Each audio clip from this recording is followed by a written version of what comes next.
Well, hello, ChangePoint family, and welcome to the Commons Post-Service Show. My name is Tony, if you don't know me, and we have a very special guest today.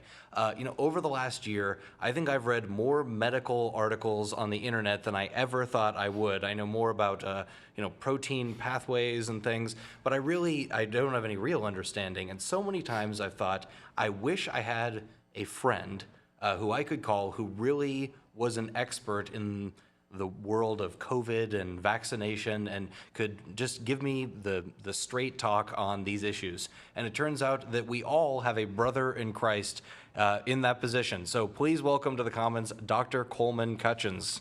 Say hello. Hey, Tony. How's it going? Hey, Coleman. Good to see you. Good to see you. So I just introduced you as like an expert in the field here. What is your job? What do you do? So I'm a pharmacist. I'm a board-certified clinical pharmacist in pharmacotherapy. Basically, pharmacotherapy is treating diseases with drugs. And I've spent most of my career as an infectious disease expert. So, and what's your day job? So I'm currently the lead pharmacist for the State of Alaska Department of Health and Social Services. So normally a pretty steady, even keel type of a job? Well, it's interesting. So we didn't talk about this before. So I actually came on with the state a year ago in January. Oh. So right before a small event happened. Yeah, January 2020? 2020. So your plan is to like steer the ship straight and just kind of have a nice chill 2020. Yeah. Didn't go that way. Yeah, so I mean, I was put into a position that, didn't expect this one, but my skill set came to fruition, and I was there to assist the team and through a wild year. Yeah, so what have you been doing over the last year? What have they had you doing? So in March, when it was January. Sorry, it was January when the Wuhan flight landed. That was really the start of the pandemic. It was Ted Stevens. It was, they're here. Oh no, is it going to get out? So my wife got actually deployed to the flight to assist with that. She's in federal public health. I'm in state public health. And that was the start of it. So at that point, I had been with the state just a few weeks, and we started an emergency team of leaders and started working on this crazy pandemic virus. It has been crazy. So, and you are also a member at ChangePoint. How long have you been at ChangePoint? So, been at ChangePoint over 10 years now. We actually found ChangePoint as our church home when we moved to Alaska. My wife and I and our two kids. It was home from day one. We really found it as being a great church family, a great organization. When my kids were younger, I used to say that, how many churches do you go to that your 5-year-old is like, yay, let's go to church today? Begging you to go to church, yeah. Yeah, you're like, this is pretty good. It's not too bad. So for years, my wife and I, we served over in children's ministry together in Ventureland and through student. And then kind of asked, our kids are 13 and 15 now, so when they sort of outgrew that side of the church, we switched over and served in the cold weather shelter. That's good. For those who don't know, we have an emergency cold weather shelter once a month. We take one of the Sundays through the winter and house families that are temporarily displaced. So, yeah, it's good. Setting up beds and making meals. Making meals, setting up beds. So, ChangePoint family, if you have questions related to anything COVID, vaccination, public health, Alaska, pandemic situation, whatever, this is your opportunity to ask those questions. Send them in the chat, Facebook, Church Online. We're here live after the 9:30 service. It is 10:43 a.m. Alaska Standard Time as I speak. So, Coleman, let's kind of launch into this. We were talking about all the different articles that you see online. I've read many articles with contradictory information. It seems like sort of the most pressing one right now all surrounds vaccination and should I get vaccinated, should I not get vaccinated, my kids, my parents, what vaccine should I get? So as you're talking to people and serving in this capacity, what are some of the things that you're hearing and some of the things you just want to share with your church family? That's a great question and a pretty broad one. Hey, you're the expert. Yeah. I don't want to be like, putting words in your mouth, right? So the first thing I think it's important to acknowledge is, I think the most of the misinformation is about the virus and the pandemic. And I think it's important to first acknowledge that, COVID-19 was the third leading cause of death in the U.S. in 2020. We had 345,000 Americans lose their lives with this virus. It was third to heart disease was first, cancer was second, and COVID-19 was third. So In a lot of ways, it's, the perfect virus for a pandemic. It's a whole lot of people spread it when they don't know. It's not extremely fatal because viruses that kill the host aren't easily spread. Viruses that make you really, really sick aren't easily spread because if you look terrible, like, I don't want to be near you. And you stay away. and you probably want to be at home. Right. So this this asymptomatic spread has been very difficult. So if we would have went back 2 years ago and opened up the playbook and said, how do we respond to a pandemic? It would have said, step one, identify how the virus is spread and do everything you can to stop that. So that's why we did masking. And masking is actually our second best tool behind vaccination. That's why we did distancing. That's why we didn't gather. That's why we didn't travel. We did all of these, we say, non-drug options to stop the virus. But then on day one, start developing a vaccine. And then as soon as you get a vaccine that's safe and effective, vaccinate as many people as possible, pandemic's over. That was the playbook that was written before this. That was how we have planned for this. That's what we did with H1N1. That's what we did with Zika. That's what we tried to do with Ebola. It's the way it was ending. So, myself, I was praying from day one, how fast can we get a safe and effective vaccine? And I honestly think the Lord worked in great ways. And we got a safe and effective vaccine in less than a year, which we can talk more about why it went through the process it did and how it's totally safe and effective. And it was studied the same way as other drugs. But really, the exit strategy was always been vaccine. I remember back last spring praying for a vaccine, and there was kind of a statewide governors hosted prayer meeting. Leaders from many churches were there, and we were all kind of praying. That's the path out, right? Out of this thing. So let's get down to you broached that topic there, right? I'm vaccinated. I got the Pfizer BioNTech one. I got it at the Captain Cook Hotel. It was the nicest inoculation of my life. Crystal chandelier up there. Pulled it out on no, they didn't do that, but it was nice. And when they vaccinate you, they hand you this packet, and it says this vaccine is under emergency authorization from the FDA and not through the normal FDA approval process. Help me sort that out. Like, what does emergency authorization by the FDA even mean? How does it compare to normal FDA authorization? Like, what does that mean? That's a great question, and I will add that we have the safest and most effective drug approval process in the world here in the U.S. Many drug companies study their drugs here for that reason, that if it can pass our process, it can pass anywhere. So we are the bar, the status bar for drug approval process. So what emergency use means is, and I'll also mention the FDA, they don't study drugs, they just evaluate data. So the FDA is the governing body that assures everything's been done right. So somebody else does the drug study, Yes. gives them the data, they look at the data and say yay or nay Yes. for these reasons. Yeah, so Okay. your drug companies are the ones who do all your studies.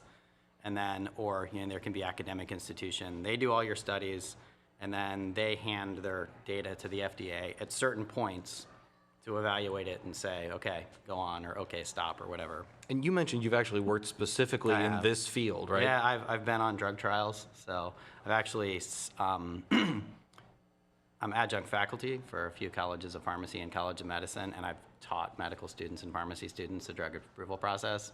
Got it. So I've not, and I always add to people too, there's 2-year fellowships in drug development that people do after medical school or after their PhD or after their doctor of pharmacy. So it's a very specialized, highly complex thing that's not easily explained in a few sentences on Facebook. Okay, well, you give me your best shot All right, at my best explaining shot. it in a few sentences. So- I have no medical background whatsoever. All of my medical knowledge comes from Facebook. So help me understand the emergency authorization. So for of this vaccine. emergency authorization, it actually came up in the 80s with the initial HIV epidemic. Prior to that, we didn't have emergency authorization process. So they found the need to urgently develop drugs in a faster manner where everything basically gets a fast pass.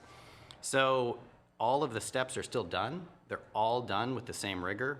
They're all done with the same time period, just a lot of them are done in parallel. So I have a good graphic.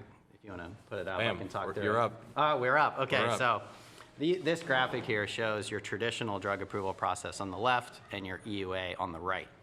So What's EUA? Emergency Use Authorization. Emergency use authorization. Which is Okay. still FDA approval. So there's also a lot of risk for drug companies. So if you look at the traditional process, they do all of their pre-study data. So this is stuff that's done in the labs. This is stuff that's where animal testing are done, which we don't do a lot of animal testing anymore. Computer modeling. This is where we figure out, does the drug do cellularly what we want it to do? At that point, you submit a bunch of stuff to the FDA. They review it. It can take up to a year. And then the FDA will say, okay, you're good to go. You're good to start in humans. So for phase 1 trials, that's typically less than 100 people. Phase 1 is where we want to see how the drug affects the body. So it's done in people without risk for the disease or without disease. This is where you determine the dose. And these trials are the same for vaccines. Vaccines are drugs. They go through the same process as any other drug. So it's the same. So phase 1, we figure out the dose. Okay. That's the name of the game. It's a couple hundred people. Typically, once we figure out our dose, we move on to phase 2. And I will add, with each phase, for the drug companies and the people conducting the trials, it gets exponentially more expensive. So totally different discussion, but it's approximate cost for a drug company to bring a drug to market here in the U.S. is $1 billion. With a B. With a B. $1,000 million. Yes. So if you and I have an idea, we want to develop a drug, we have to write a check for $1 billion before we can get any of it to market. That's why I went into ministry. 'Cause Exactly. I don't have $1 billion, Coleman. So at that point, with each phase gets more expensive, more complex, more people are involved, we want to stop it as early as possible. With any business, we would want to do that, right? Right. So when we go to phase 2 is when we first look at the drug in people with the potential for disease to see if it works in a big perspective. Like, hey, does this drug obviously work, or does it obviously not work? Sure. And is it obviously safe, or is it obviously not safe? That's typically 1,000 people, less than 1,000, and it's usually all from one facility. So it's usually people that aren't very diverse. A lot of times it's medical students and medical workers, and they're all kind of the same. Got it. Once we finish phase 2, we move on to phase 3. Phase 3 is where you think of your multi-center drug trials. That's where it's done in different cities. We look at different populations, and we kind of get a better idea of how it works in a broader group of people. Even phase 3 trials are only typically thousands to 10,000s. The hugest phase 3 trials are like 30,000 people. These vaccines trials had, tens of thousands of people in them.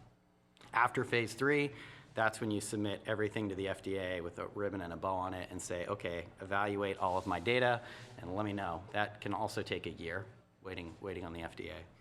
So the three things, the things that really make drug trials take a long time are waiting on the FDA. So with EUA, it's basically a fast pass to the front of the line every single time. You just cut the line. You cut the line every time. We're looking at this new, blood pressure medication or the COVID vaccine. We're looking at the COVID vaccine. Exactly. Okay. The other way is all of the resources go to that. So I say if we wanted to build a building, a big fancy skyscraper in Anchorage, if we could get every contractor and every builder in the state of Alaska to all work on that building at the same time, it would go up really fast. Do it in 7 days or something ridiculous, right? I mean, yes. Yeah, because you got 10,000 people, right? So Costs that's so much money. kind of the way it works. It's all hands on deck looking at this one thing. So the other thing is the manufacturing is done at the same time. So typically drug companies don't start manufacturing until after their drug gets approved, because otherwise they just spend a lot of money on manufacturing. But with this one, the federal government subsidized the manufacturing. So if these vaccines had not proven to be safe or effective, we would have flushed a lot of money, yes. Well, vaccine down the toilet. Yeah, we would, absolutely. So are there, now I'm looking at your graph here. You got the two different sides, but all of the colors and squares are on both things. They are, and they also are all on there for the same amount of time. But they're just done in parallel. But they're all on there for the same amount of time. So the other thing that really affects drug trials is how quick you can get people enrolled. So to be tested on. Yes. Okay. So we do calculations ahead of time to figure out this is how many people we need to enroll to be able to tell if it works or it doesn't work, or safety concerns. So if that number, for example, is 10,000 people, if we can get 10,000 people enrolled in a week, that trial is going to go really fast. If it takes us 3 years to enroll 10,000 people, that trial is going to take a long time. So with vaccines and with the drug approval process in the U.S., it's based on 2 pillars: are drugs safe and are drugs effective? Okay. And those are the 2 pillars we do. If they're not safe, we don't have them. If they're not effective, we don't have them. It goes Can't back. sell snake oil. And that's actually what it goes back to. So a lot of the FDA approval process is based on sort of the snake oil salesman from 100 years ago about the cure-alls and all that. So that's why we have to study them. That's why we have to show they're safe and effective. So for vaccines, for the safe part, we actually only have to follow people for 2 months. Really? Yes, really. Okay. And the reason for that is vaccines are only in our body for an extremely short period of time. Vaccines aren't they're actually, I always consider them the most natural drugs because they're telling your body to do something that it naturally does. So like COVID vaccine, for example, how long does that stay in your body? So when we talk about drug half-lives, that's the amount it takes our body to get rid of a half. Most drugs are eliminated this way. So for a drug that we give once, like a vaccine, like we give you a dose, and then as soon as it's in, your body starts eliminating it. And we don't get more to boost it up. So with a vaccine, we give you a dose, it's gone. The half-life of the mRNA vaccines is 8 to 10 hours. So for some easy, rough math, we consider drugs clinically gone in 5 half-lives. So that's 50 hours, that's 2 days. So in 2 days after your injection, we consider these drugs clinically gone. Now, in 7 half-lives, we consider them 100% gone, with any drug too, this is, never to be seen again. So let's just use rough numbers, that's 70 hours. So in 3 days, the mRNA vaccines are totally gone from your body, never to be seen again. Okay, so you mentioned just now, so first thing was we didn't skip any steps between emergency authorization and normal authorization. No steps were skipped or anything like this. We have all the same things we would normally have. We just fast passed it. The thing that's a little bit different with that is you don't have to study it in as diverse of a group of people. So Okay. that's why with these, we saw it being studied in adults first, Sure. because we know that age is the biggest risk factor for poor outcomes with COVID. Sure. If it had been the other way around and kids were more highly effective, we would have studied it in kids first. Sure. So with this emergency use, it enables you to study in part of the people, not all the people, and then get it to market. So if we went down the traditional road, we could have finished the adult trials like a year ago, but if there were ongoing trials and say right now the 12 and ups are approved for Pfizer, Moderna and Pfizer are both studying down to 6 months and up, and we also have ongoing trials in pregnancy. The traditional process, we would have to wait until all of those studies are done, and you submit everything at the end. So we wouldn't have been able to get the adult vaccine to market first. We would have had to wait for kind of the last person in the line.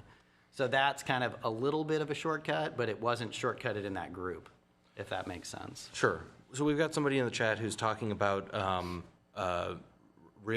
telling stories of very, very negative effects from this vaccine. People dying, blood clots, et cetera.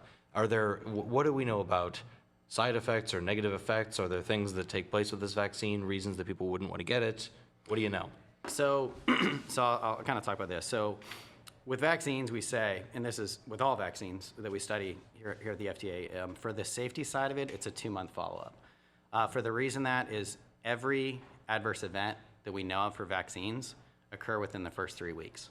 We don't have a documented adverse event that happens 3 weeks after a dose with any vaccine.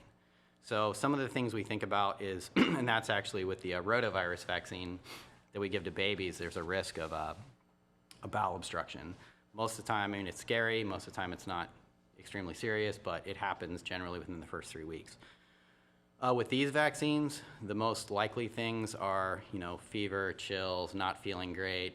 It's actually the sign that your immune system is working, because like I said before, vaccines make our body do what it's supposed to do. So we have an immune system. Our immune system is there to, fight off invaders and identify, things that shouldn't be there. So when we give a vaccine, it's essentially like handing out a picture. So, hey, this is a picture, look for this, and if you see it, isolate it and kill it. That's what vaccines do. So it trains our body to get ready for something that could happen in the future. So most of the adverse events we think of are in response to that initial inflammation and the way our immune system works. So that's why, we don't feel good, we can have a headache. Anaphylaxis is a risk. There's about 3 to 5 cases of anaphylaxis per 1 million. Anaphylaxis is scary, it's life-threatening. It's totally treatable though. We haven't had a case of anaphylaxis that led to death with a vaccine. With any of these vaccines in the U.S., we've had no reported cases of a fatal anaphylactic That's why they reaction. make you sit there for 15 minutes or whatever it is after you get your shot, right? That is why. So They're just watching you. So anaphylaxis always occurs like in the first 15 minutes to maybe 30 minutes. So that's why we say if you have a history of anaphylaxis to anything, we want to watch you for 30 minutes. Once that time period is up, your risk of anaphylaxis is gone. If you've ever seen somebody with anaphylaxis, it happens quick, it's really scary. We give them epinephrine and it fixes it. A little more complex than that. So the other things we think about, like clots. So the clots with the Johnson & Johnson vaccine. So we do have, a few weeks ago, and I'll actually say that this should give people more confidence in the way our system works. So with Johnson & Johnson, a month ago, so now we had a pause where the FDA said, hey, we saw these clots. We think they're associated with the vaccine. They're rare, they're unusual, so we're gonna pause everything. So what we found is that women specifically under 50 do have a higher risk of clot with Johnson & Johnson vaccine. It's due to the inflammation pathway, like the way our immune system is working theoretically. It all occurs within 2 weeks. So all of the cases, and it's somewhere in about 5 to 7 cases per 1 million doses. Okay, so 5 to 7 out of 1 million. Out of 1 million. So the vast majority of women who receive this vaccine do not experience blood clots. Yes. Okay. So 999,993. Yeah, that's good math. Okay. That's So, okay. so with that, I want to go back to talking about the FDA approval process. So no drug is ever studied in millions of people before it makes it to market, ever. So all drugs, even once they make it to market, we have surveying systems for medication safety events where if something happens to a person and we think it's drug related, we submit something to the FDA that says, look at this and this is everything about the patient. These 1 in a million events never come up until drugs make it to market. So this is, we call it actually phase 4 clinical trials, or post-marketing trials. So this is studied the same with all drugs. I remind people that ibuprofen, drug that's been around a long time, in 2015, we found kind of this same rare event with ibuprofen, and the labeling was actually changed to include the risk of heart attack and severe gastrointestinal bleed for an old drug that we all take all the time. Sure. So it's a safety checkpoint that's there, but it really, these 1 in a million events never come up until they make it to market. I also remind people, that nothing we do is risk-free. Right. Driving here wasn't risk-free. It wasn't risk-free. 7,000 to 8,000 people a day are taken to the hospital for car wrecks across our country. Things like getting in small planes. There's a lot of things we do that have a lot of risk. So there is risk with the vaccines. A couple things I will mention though is, if you look at the trials for Pfizer and Moderna, they were 95% effective in preventing disease. I can even talk a little bit from Alaska data. I pulled it right before here. So in 2021, 98% of our people that have been hospitalized in Alaska for COVID-19 have been unvaccinated. Right now, we're sitting at about almost 50% of our population is fully vaccinated. If you look at the over 65s, we're at 73% of people over 65. So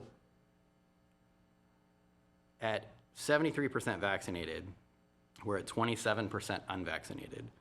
So 27% of our unvaccinated people over 65 have made up 99% of our hospitalizations. Right. That makes sense. And 99% of our deaths. Okay. Yeah.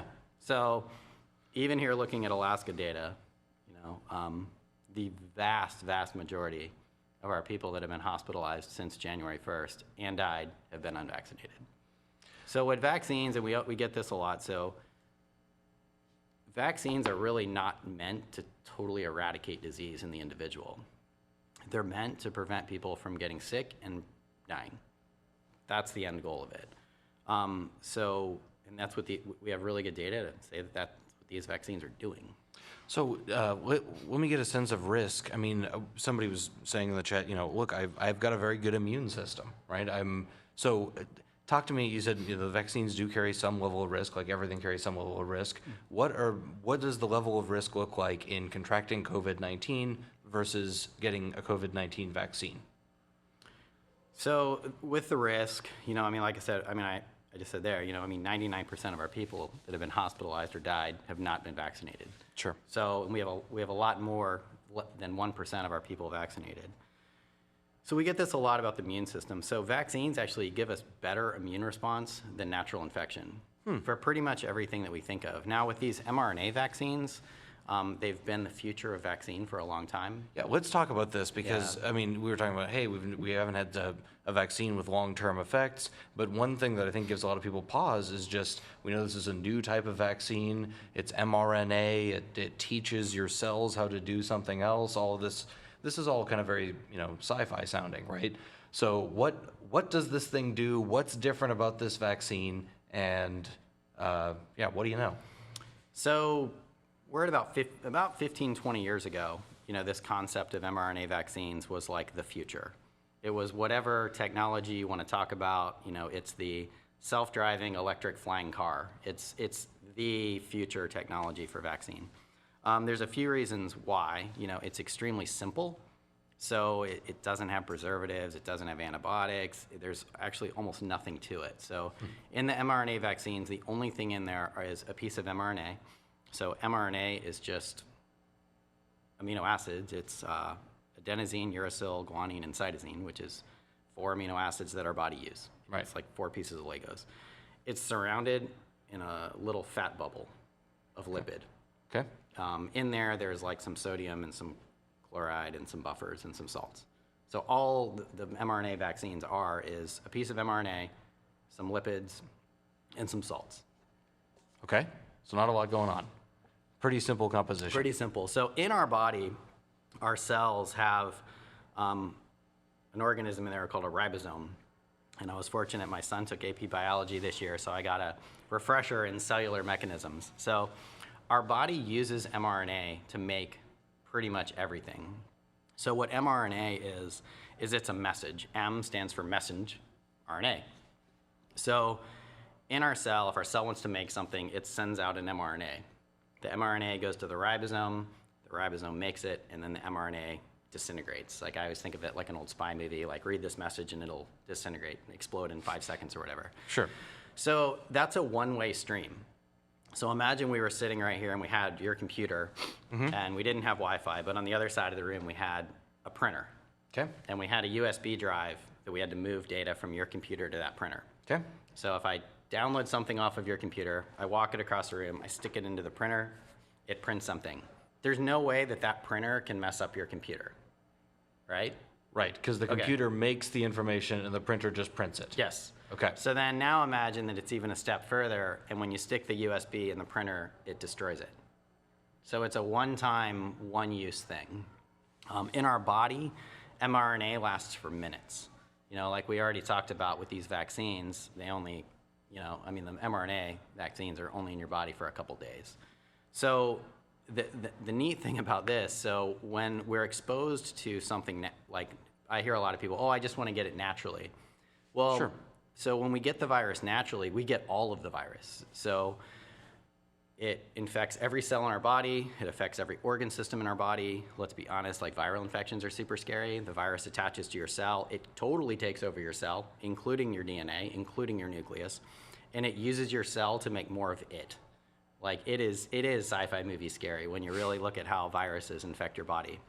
The thing is, though, is your body actually sees the whole virus. So your body sees the inside of the virus once it gets broken up, and it can develop immunity to a lot of the parts of the virus that it doesn't need to see. So with natural infection, I kind of say about it like, when you see, say if we're looking for a criminal, if I see the criminal naturally, but they're walking out of the building at the other end down there, and I only see their back, like I would naturally see that person, but I really wouldn't have a good way to identify them. Now, if you hand me a picture of their face, like I can see them, and that's great. So I think about the vaccines more like showing your body a picture of their face versus naturally seeing them across the room walking away from you. So your body develops specific immunity to the actual part of the virus it needs to see. So what these mRNA vaccines do is they come into your cell and they make pictures of the spike protein. So the spike protein, coronavirus actually, it's for crown because it has all these spikes on the outside of it. And the spike is what your body needs to see and identify. It doesn't need to see any part of it, and that's how it attaches, and that's how our body kills it. So the mRNA vaccines are highly effective at showing you the exact thing that your body needs to see. And like I said, we can talk more about it, but viral infections are scary when you think about it. And also another thing is vaccines is how we treat viruses. Viruses in general are a lot harder to treat than, say, bacterial infections. We just don't have good treatment options for most of them. So that is fascinating I hope stuff. I answered Dude, it. Did I answer it's just great to have an expert here. So talk to me a little bit about kids. We're fine. I extended it. Talk to me a little bit about kids. The vaccine was just approved for people 12 to 15, a new group of people. It has been blessedly a very merciful disease to children compared to like 1918, right? Yeah. What are, as parents are considering vaccinating versus not vaccinating their kids, what do we need to know as parents? So a couple of things I'll mention. This is interesting. So I'm extremely thankful that kids 12 and up got approved. We expect kids 3 and up will probably get approved September, October-ish, and kids 6 months and up shortly behind that. So where kids aren't as likely to get really sick and die, they can. But I really think our children, specifically our teenagers, have been affected by this pandemic almost more than anybody. Think about, middle school, high school. For me, it was a really long time ago. But this is the time of their lives when they're doing things with friends. This is the times when they're playing sports. This is the times when they're in music, when they're, this is a really congregate time of their life when they're around a whole lot of people. And it's also a time that's gonna go away. It's not, it doesn't last forever. So where kids can't get really sick, where they don't is likely to get really sick, they can spread the virus, like what I mentioned around earlier. So when we look at the amount of burden on a community, it has to do with how many people can get infected, and kids are included in that number. So basically, the more hosts you have for something, the more likely it is to get out of control and then spread to somebody who gets really sick and dies or dies. It could be a kid, it could be you, it could be me. I'm fully vaccinated, you're fully vaccinated, but it could be someone just like us. Our youngest deaths here in Alaska were people in their 20s. So that being said, it does protect our children from spreading the virus. The other thing that's the big unknown is what are going to be the long-term effects of the virus. Yeah, this is fascinating. This blew my mind when we had our pre-interview. Talk to me about this long-term effect thing. So with the vaccine, like we said, the vaccine, it makes something inert, it's a picture essentially, and it's gone. So with viruses though, they affect every part of our body. They affect all of our organ systems. There's a lot of viruses that we never eliminate. Yeah, you brought up chickenpox, right? Chickenpox. So for chickenpox, I'm older than the chickenpox vaccine, but I got chickenpox as a kid. Chickenpox is in my body still. That virus is in my body dormant, and someday it could flare up and cause disease again. We're actually not seeing that with kids that are vaccinated to chickenpox. So if you look at chickenpox, and then we call it shingles later in life. So somebody like me who naturally got chickenpox, I'm pretty likely to get shingles later in life. You're younger than me, you probably got the chickenpox vaccine. I did. So you have a minuscule chance of getting shingles later in life because your chance of actually catching chickenpox and it infecting you and then living in your body forever is exponentially lower than me. So is COVID like chickenpox then? Well, we don't know. Okay. So where I talk about vaccines, for the safety side of it, we only follow them for 2 months because they don't cause long-term side effects. They don't stay in our body. They don't live in us forever. Viruses do. Chickenpox does. Epstein-Barr virus, which causes mono, is another one of those that, it causes long-term fatigue and health consequences in people for decades. We have countless examples. We have a lot of examples of viruses that our body never eliminates. So that's really, for me, the scary part of our kids is what's going to be the long-term consequence? We already know that 30% of the people who are infected with COVID have long-term consequences of some sort. National data shows us that 30% of people who are infected have to see a doctor after their acute infection resolves. Well, and everybody has a friend who still can't smell, right? Yeah. or Or is months fatigued later. or is winded when they walk across the room. Yeah. The other thing too is we're learning more of it. There was another really big study just published last month in JAMA that shows men under 50, specifically who had asymptomatic infections, had a significantly high risk of stroke. So they looked at men that had COVID, tested positive, and men that didn't have COVID, didn't test positive. And the group that had COVID and tested positive had a significantly higher risk of stroke. So, I mean, I really think we're going to learn a whole lot more about, what happens with these infections years from now, a lot more so than, for vaccines, we know for 2 months. The other thing I will mention is they say, well, why do we study vaccines for years? We study vaccines, like for people in the trials, we follow them for years, not because of the safety, because of the effectiveness. Like how long is it going to last? How kind of long is thing? it going to last kind of thing. So with these vaccines, we have 6-month follow-up data. We know that they still show really good immunity at 6 months. To put that into contrast with the flu vaccine really only lasts 3 months. So we have good data to know that, and we'll know more. I expect pretty soon we'll know what a year looks like because we have people that are a year out from their drug trials. So pretty soon I think they'll publish more stuff and say, this is what your immunity looks like a year out. We got a question here from John. He said, when did you anticipate the emergency use authorization to end and typical FDA approval to go into effect? Is that going to happen? It's a Is that little how that bit of works? an unknown. So I will say, we're at almost 300 million people have received these vaccines. So that's a big drug trial. a huge drug trial. So, in general, we always talk about the first 1 million to 5 million people, like you don't know if something rare is going to come up. With the Johnson & Johnson clotting event, it came up after about 7 million people received Johnson & Johnson. We're at almost 300 million with Pfizer and Moderna, and we haven't found any of these events. So one of the kind of red tape bureaucratic things for FDA approval is all of your ongoing trials have to be done. So like I mentioned before when we talked about the FDA process, typically they wouldn't, if we weren't going through EUA, adults wouldn't be eligible until those last trials are done. Then at the end, you hand the whole packet. Now, I will say we've never given 300 million doses of an EUA drug to anybody, so we're in new times for that. But the safety side of the evaluation is over. You Is said over. that took a couple of months. Yes. We're mostly looking at the efficacy side. So Yeah. it could be a couple of years before we move to FDA. I honestly, if my guess, my crystal ball, I would think early 2022. Okay. Because, and the reason I say that is, the trials are still ongoing for 6 months and up. I think they're close to meeting enrollment, which means they have enough people in there. The kids 12 and up, actually, those trials met enrollment in record time. It was amazing how quick they enrolled kids. They're enrolling the 6 months and up really fast. So once those trials meet enrollment, then they're going to follow them all for 2 months. Then they're going to evaluate the data. I expect when our last trials are done, then the FDA will meet and go for full approval. It may not go that way. There's talk that FDA may grant full approval in adults, but we've never seen this before. Sure. I will say on the other side of it, it makes people feel better. Like if we weren't studying the drug in kids, like if we only studied it in adults and the trials were done, there'd be no reason that they wouldn't be full FDA approved now. Or if we had done all the trials at the same time, there isn't a reason. And FDA approval doesn't always take years.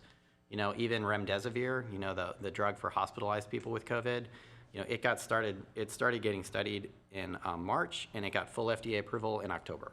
Like full FDA approval, not EUA.